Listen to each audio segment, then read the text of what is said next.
নবীজি সাল্লাল্লাহু আলাইহি ওয়াসাল্লামের জীবনী নিয়ে রচিত এই সিরিজ পার্ট 1 শুরু করছি পরম করুণাময় আল্লাহর নামে। নবীজি সাল্লাল্লাহু আলাইহি ওয়াসাল্লামের আবির্ভাবের পূর্বে আরবের অবস্থা। আরবের মরুদুলাল শেষ নবী মুহাম্মদ সাল্লাল্লাহু আলাইহি ওয়াসাল্লাম জন্মগ্রহণ করেন মক্কায় ও মদিনায় মৃত্যুবরণ করেন। তাই আমরা প্রথমে আরব দেশ সম্পর্কে আলোকপাত করব এবং এর অবস্থান সম্পর্কে জানব। আরবের অবস্থানস্থল মক্কাকে পৃথিবীর নাভিস্থল বলা হয়।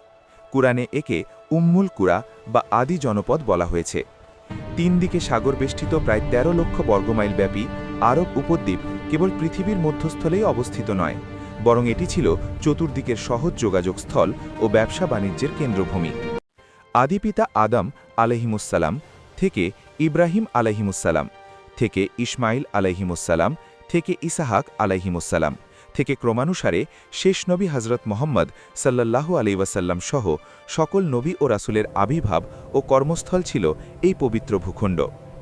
এর প্রথম কারণ ছিল অনুর্বর এলাকা হওয়ার কারণে পৃথিবীর অন্যান্য এলাকার সঙ্গে আরবদের নিয়মিত বাণিজ্যিক যোগাযোগ থাকায় এখানে নবুয়াতের দাওয়াত দিলে তা সাথে সাথে সারা বিশ্বে ছড়িয়ে পড়ত। দ্বিতীয় কারণ ছিল এই ভূখণ্ডে ছিল দুইটি পবিত্র স্থানের অবস্থিতি। প্রথমটি এবং সর্বশ্রেষ্ঠটি ছিল মক্কায় বাইতুল্লাহ বা কাবা শরীফ, যা হজরত আদম আলাইহিমুসসালাম কর্তৃক প্রথম নির্মিত হয়। অতঃপর হজরত ইব্রাহিম ও তৎপুত্র ইসমাইলের হাতে পুনর্নির্মিত হয়। রাজনৈতিক অবস্থা দেখলে এই সময় আরবের দক্ষিণাংশে ছিল হাবশার সাম্রাজ্য, পূর্বাংশে ছিল পারসিক সাম্রাজ্য এবং উত্তরাংশের ভূখণ্ডসমূহ ছিল রোমক সাম্রাজ্যের করতলগত। সম্রাট শাসিত এইসব অঞ্চলের অধিবাসীগণ সবাই ছিল ধর্মের দিক দিয়ে খ্রিস্টান, যদিও প্রকৃত ধর্ম বলতে সেখানে কিছুই ছিল না। মক্কা ও ইয়াসবির বা মদিনায় সহ আরবের বাকি ভূখণ্ডের লোকেরা ছিল স্বাধীন।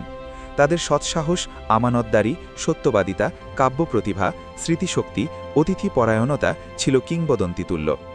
মক্কা ছিল সমগ্র আরব ভূখণ্ডের কেন্দ্রবিন্দু এবং সম্মান ও মর্যাদায় শীর্ষস্থানীয়।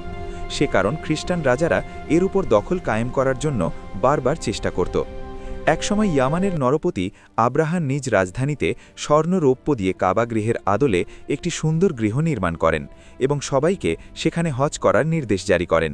কিন্তু জনগণ তাতে সাড়া দেয়নি, বরং কে একজন গিয়ে তার ওই নকল কাবা গৃহে পায়খানা করে আসে। এতে ক্ষিপ্ত হয়ে সে প্রায় ৬০,০০০ সৈন্য ও হস্তি বাহিনী নিয়ে মক্কায় অভিযান করে কাবা গৃহকে ধ্বংস করার জন্য। অবশেষে আল্লাহর গজবে তিনি নিজে তার সৈন্য সামন্ত সহ ধ্বংস হয়ে যান। এতে মক্কার সম্মান ও মর্যাদা আরও বৃদ্ধি পায় এবং এই ঘটনা বণিকদের মাধ্যমে সারা পৃথিবীতে ছড়িয়ে পড়ে। শেষ নবী মুহাম্মদ সাল্লাল্লাহু আলাইহি ওয়াসাল্লামের জন্মের মাত্র ৫৫ দিন পূর্বে এই অলৌকিক ঘটনা ঘটে। বস্তুত এটা ছিল শেষ নবীর আগমনের আগাম শুভ সংকেত। মক্কার ধর্মীয় অবস্থা দেখলে মক্কার লোকেরা মূলত হজরত ইসমাইল আলাইহিমুসসালামের বংশধর ছিল এবং তারা জন্মগতভাবেই তৌহিদ, রিসালাত ও আখেরাতে বিশ্বাসী ছিল। তারা কাবা গৃহকে যথার্থভাবেই আল্লাহর গৃহ বলে বিশ্বাস করত এবং তার রক্ষণাবেক্ষণ ও তত্ত্বাবধান করত। তারা এখানে নিয়মিতভাবে তাওয়াফ, সাই ও হজ করত এবং বহিরাগত হাজিদের নিরাপত্তা ও পানি সরবরাহের দায়িত্ব পালন করত।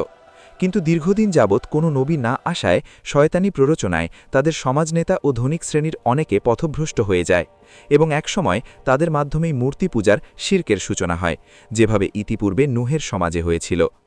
আরবের সামাজিক অবস্থা ছিল আরও নির্মম। ইসলামের ছায়া না থাকার কারণে চারিদিকে ছিল অন্ধকারের আবরণ, অন্যায়, নির্যাতন, নিপীড়ন, নারীদের উপর অত্যাচার, মদ, জুয়া, হত্যা, ফিতনায় তারা ডুবে থাকত সবসময়। চারিদিকে যেন অন্যায় আর অবিচার অন্ধকারে মোড়ানো, যাকে বলা হয় অন্ধকারের যুগ। এ সব কিছুর মাঝে জন্ম নেয় এক আলোর দিশারি, একটা উজ্জ্বল নূর, হাজারো মানুষের কষ্টের সমাধান। তিনি হলেন আমাদের নবী, বিশ্বনবী হজরত মুহাম্মদ সাল্লাল্লাহু আলাইহি ওয়াসাল্লাম। পার্ট 2 দেখবেন নবীজির দুনিয়াতে আগমন।